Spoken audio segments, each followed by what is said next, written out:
your host, Bill Reel.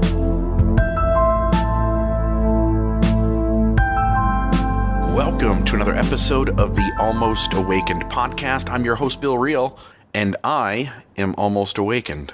And so are you. I want to talk today about you and your insides. And I want to do that by talking about me and my insides. In recent weeks, COVID-19, the pandemic that we are all living in the midst in, has altered our lives in noticeable and I think also in unnoticeable ways that will show up for years to come.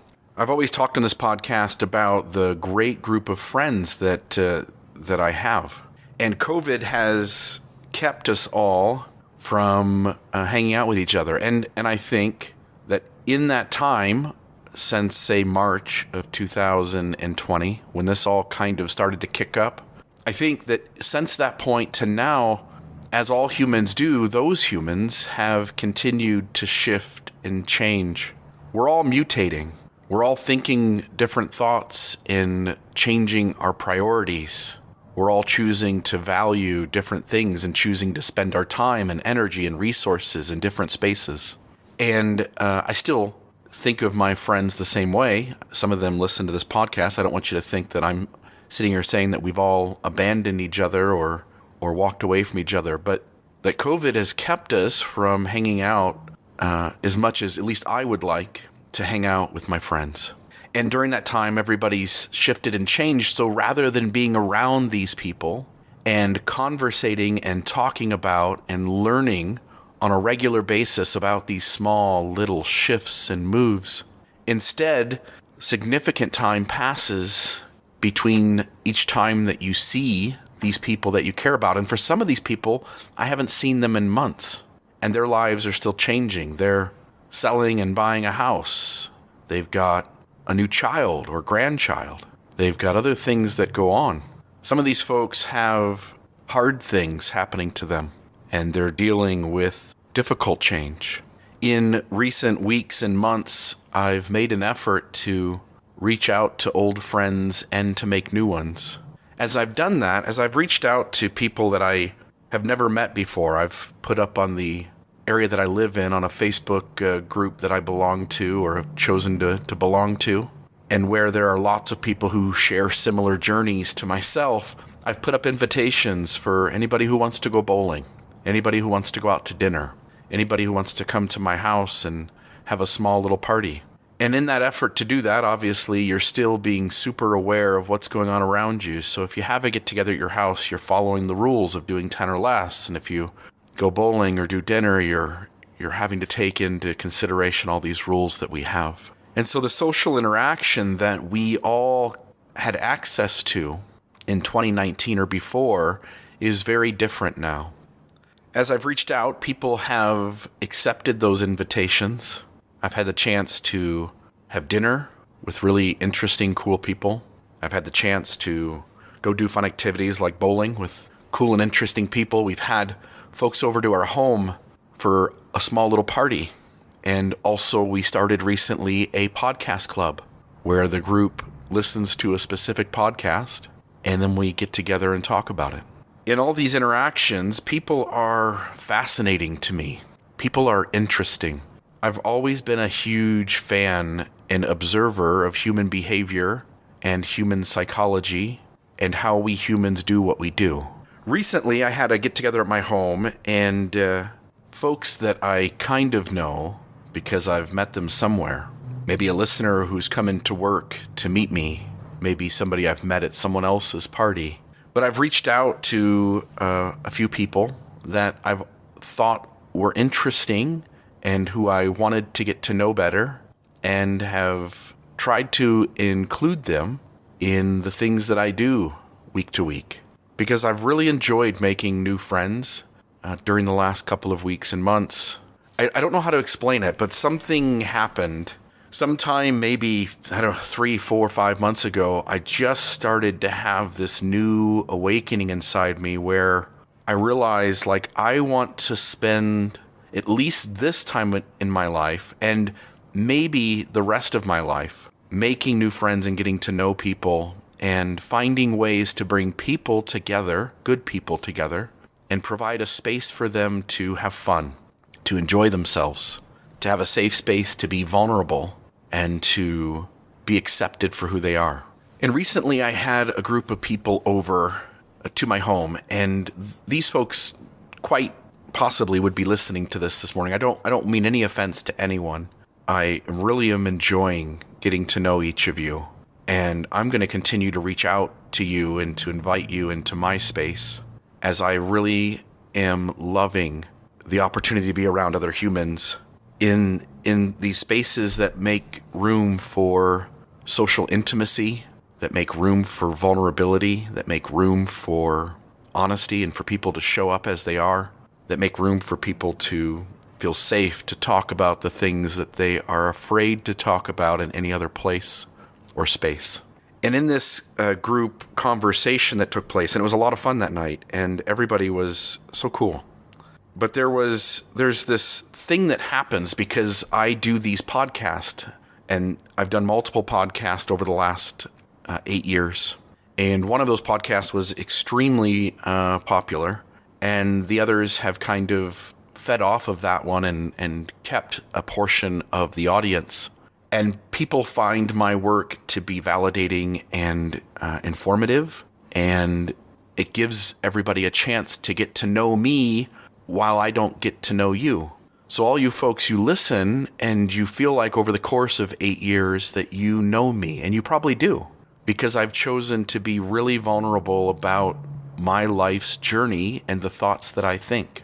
I've had people at parties come up to me and make joke references about how I get turned on when somebody cries, because I talked about how I'm turned on by my wife's crying, that being a fetish of mine, for instance, and that I didn't even know it was until suddenly a light bulb went on and I realized it was. And so people come up and they joke about that. And it's funny, by the way. No way am I offended by stuff like that. I really think that I'm easy to talk to and easy to be around and to open up to. And so as people said those kinds of things, I've chuckled and laughed and deeply felt it funny. Like that's the reason I shared it. The reason I got vulnerable in that episode was because I wanted to make a safe space for other people to be vulnerable. I don't think there's a better way to be human than to be around people that you can be vulnerable with and which can be vulnerable with you. Another conversation that took place, and it's the reason I wanted to do the episode this morning, is that a few people in particular have pointed out how they're starstruck to some degree being around me. I get it. I've been around other people who do the same kind of work that I do. I've been to conferences where 20 of these people are walking up and down hallways, and I'm starstruck. And all I wanted to have happen is have these people notice me and talk to me. And by their making it okay for me to be in their space, they're telling me that I'm okay. So I understand the motivation.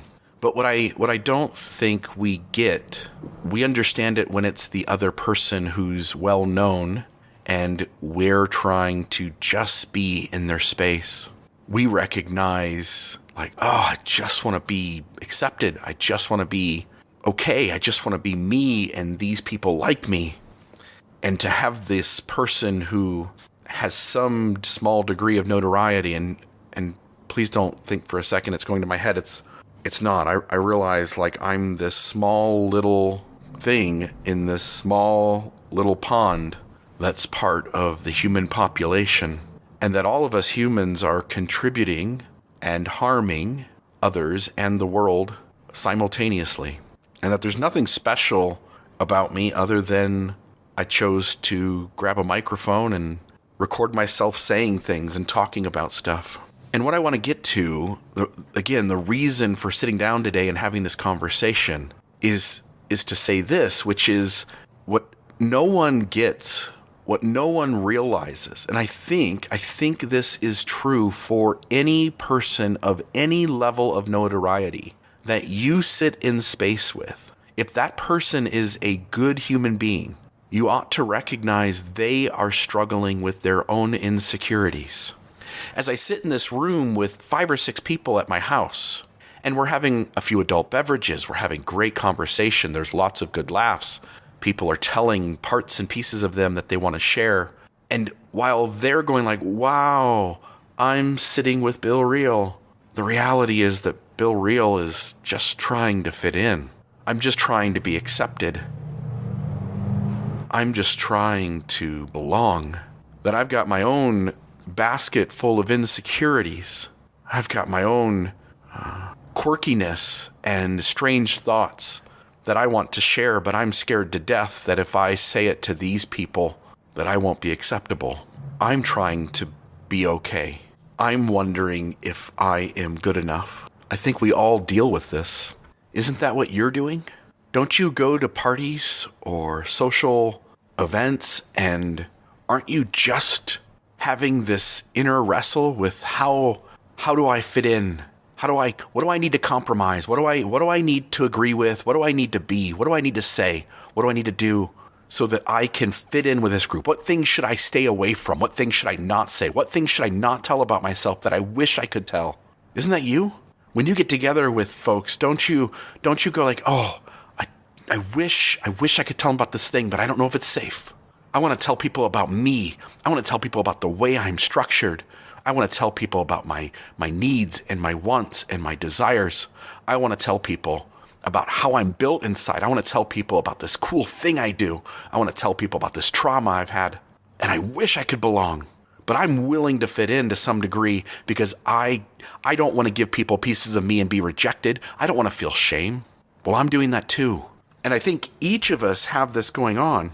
And I don't know, recently, by the way, I would suggest to all of you a really good TV show, which is the animated series Big Mouth. And Big Mouth is an animated adult show about middle schoolers, junior high kids.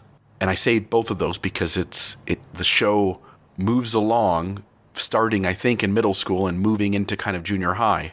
It goes into the weirdness that all of us were when we were adolescents, when we were teenagers. It goes into the weird kinds of thoughts we have, all the sexual tension that's inside of us, all the strangeness about us. And yet, what the show did for me and what I think it does for others, because they've shared to some degree as much, is that by watching this funny show about how weird I was, how weird you were in that time, is to recognize like, oh, we were all thinking that crazy kind of shit. We were all strange. We were all having this sexual tension and this need to try to be part of a group and to belong in this social structure and all that goes along with it. It really is intriguing and hell and fun and scary and depressing and exciting all at the same time.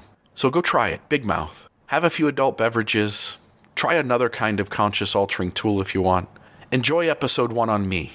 I actually think you'll deeply enjoy the show, not just for its humor, but for what I think is really deep, intriguing psychology and a chance to dive into how we humans do this human thing. And it hits me that we're all just trying so bad, so hard to be humans who are okay with ourselves. I listened to a podcast this morning about the COVID vaccine. It was a news show. I think it was by ABC.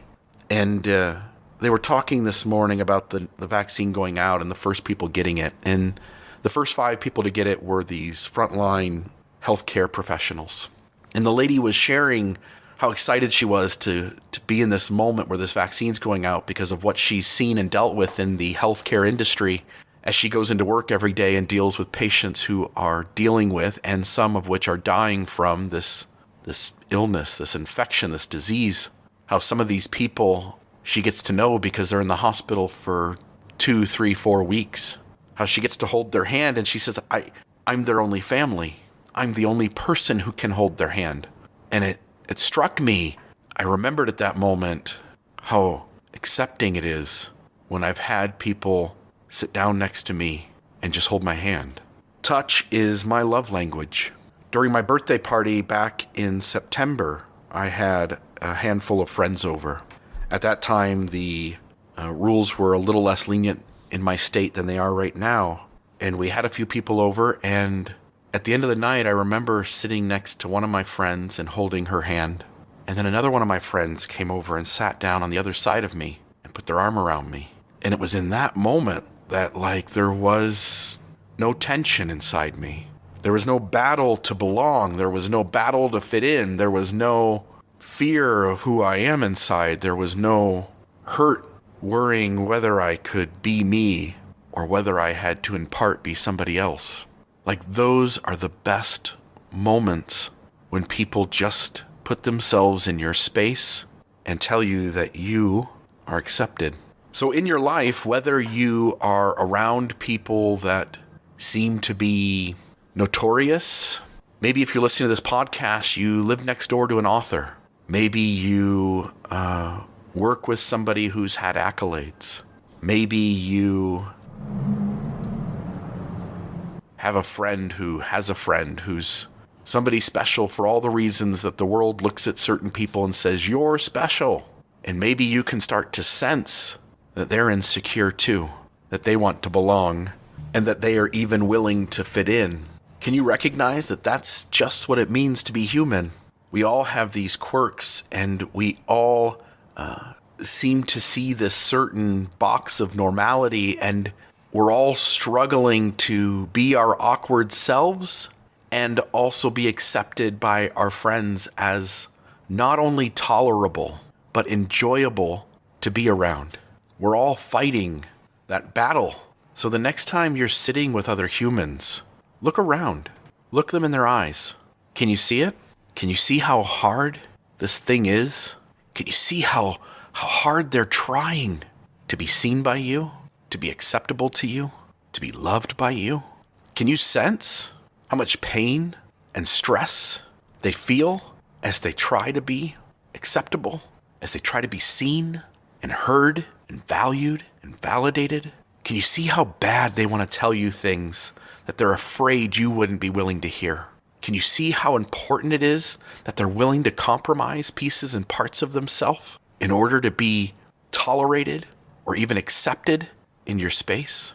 Aren't you honored? And then sometimes it gets really special when you sit in a group of people that somehow collectively and quickly figure out oh, this circle is safe. I can tell this group my deepest shit. I can talk about these pieces and parts about me that the rest of the world I think would find weird, and often I receive shame and rejection for. Are you the kind of person who makes it safe? When I see these humans that accept the invitation to be in space with me, I am honored. When I get the chance to have other humans around me who I can sense they're wanting to just belong, I am honored.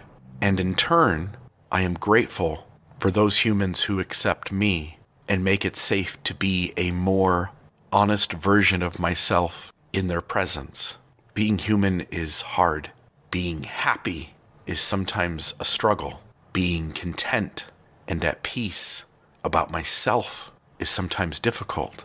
I don't suffer from depression like many people do. I've had an easy life by all ways in which we gauge such things. And it's a good life. It's been enjoyable. I wish everybody could be as at peace as I am, and yet I sense how difficult for me and for many of you this process of being a social creature with self-awareness and with these invented feelings of shame and rejection, how all this plays out. Again, the next time you're with other humans, try to be aware of all of that. Try to be the person who makes it safe for others to be them. And if possible, try to be the person who demonstrates that it's safe to be oneself. Until next time, this is the Almost Awakened podcast. Please donate at almostawakened.org. Hit the donate button. Send $10. Send $100. If this podcast has any value to you at all, please donate today. See you next time.